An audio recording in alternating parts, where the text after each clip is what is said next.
Napakalungkot ng buhay ko guys. Mag-isa lang akong kumakain sa bahay namin ngayon. So, eto na nga mga Habibis. Walang tao sa bahay namin kundi ako tsaka si Habi David. Kasi ang mga Habibi fam ay nasa stock room namin sa store kasi meron kaming pinapagawa na importante. Kaya tulong-tulong muna kami ngayon. Ma'am, anong ginagawa mo? Iinit. Nang ulam, wala tayong kasama ngayon dito. Busy sila. Tayo ng dalawa, date. La, busy ako. Mag-prepare ako ng for dinner. Mamaya. Dinner? Oh, para sa dinner, mamaya. I'm not gonna be here. Kami, nandito kami. Kakain kami. O kasi busy ka nga pa naman kang rehearsal. Kukunin ko muna yung chicken sa baba. So, i-check natin dito. Ayan, nakikita ko na. May chicken dito. Dahil dyan, ito ang ating lulutuin, chicken rice. And mag-isa na lang ako ngayon sa bahay. Wala akong kasama ngayon. Si Habi David nasa rehearsal ng isang show. And hindi pa rin umuwi ang mga tao dito because nag-overtime sila because maraming order. Dahil lalabas po ang Habibi Premium Collagen Booster Mix sa isang popular store. Nationwide, abangan nyo po yan. And dahil dyan, magluluto na lang ako. Hindi ko na mahihintay yung mga ingredients na gusto ko sana ipabili kay Lindy. Kasi baka gabihin sila, pagdating nila, gutom na yung mga yun. Baka wala pa akong luto by then. So, ibahin ko na lang yung menu ko. May nakita ko sa freezer namin na frozen na gata. Ayan, gata. At dahil naglabas ako ng chicken, lulutuin ko sana chicken rice. Kaya lang, yun nga, hindi wala akong mga ingredients. Hindi ko na mahintay si Lindy. So, magluto na lang ako ng ginataang manok. Usually, ang ginataang manok ko, meron siyang papaya or sayote, pero wala akong gulay. At dahil dyan, gata na lang at saka manok.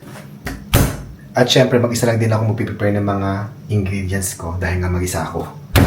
Wala akong katulong for today's video, pero okay lang yan. So, tapos na tayo mag-prepare ng bawang, sibuyas, at saka luya. And now, hihiwain ko naman ang ating manok. Yes.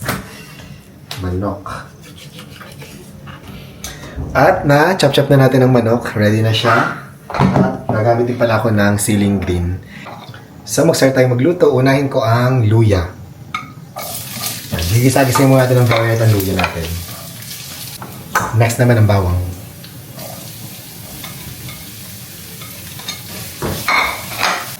And then, sibuyas.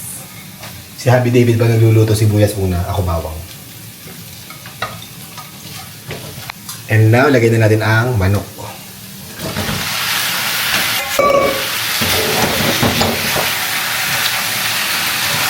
Sasangkutsain lang natin yung manok for a few minutes. Importante na magsangkut siya para lumabas yung flavors niya. At habang sinasangkutsa ko manok, lalagyan ko ng patis. Mas masarap ang mga ulam na manok kapag habang sinasangkutsa nilalagyan ng patis kasi mas nanunuot yung lasa sa loob. Mas nagiging flavorful yung manok. Mas kabang. So, continue lang ang ating pagsangkot siya hanggang lumabas yung sarili niyang tubig at saka yung mantika niya. At eto na nga, nagtubig na ang ating manok. Pwede ko na siyang lagyan ng paminta. So, lagyan na natin ng paminta. And now, lalagyan na natin ng gata. Ayan, medyo frozen ng konti pero malambot naman na siya. Lalagyan ko na lahat itong gata na to. Yeah. Yan. Ilagay na rin natin ang ceiling green. Ceiling haba. Yan. Maglagay tayo ng konting sugar. And lastly, maglalagay tayo ng konting cane vinegar. Yan.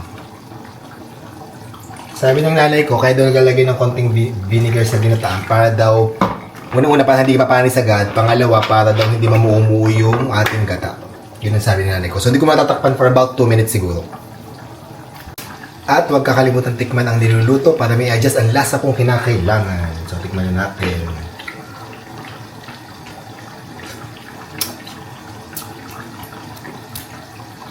Approve, ang sarap. Grabe.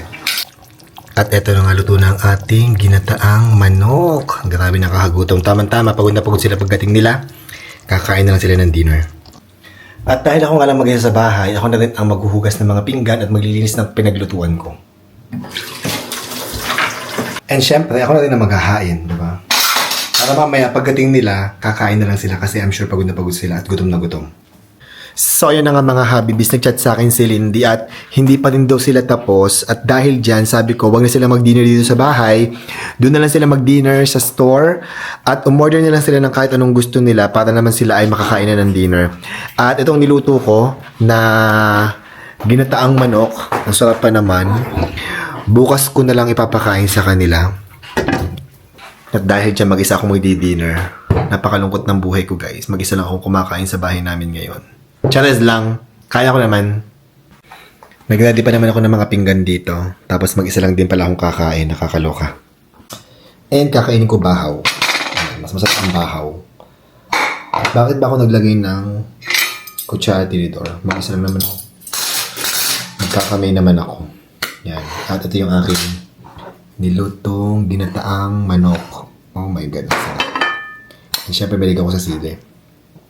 And, syempre, masarap kumain kapag nakakamay. Diba? Yan. Ito yung kanyang sabaw, guys. Sabaw ng ating ginataang manok. Bango. At dahil syempre, ako nagluto nito, syempre masarap to, diba? Chares. Pero totoo. So, masarap talaga yung ginataang manok. Kung hindi nyo pa na-try, try nyo gawin guys. Masarap. Sobrang tasty. At sobrang nakakaganong kumain. Grabe na miss ko ito. Ang tagal ko hindi nagluto ng ginataang manok. Hindi ko nga malandaan kung kailan ako last nagluto eh. Pero grabe ang sarap. At mas masarap ito kung may gulay.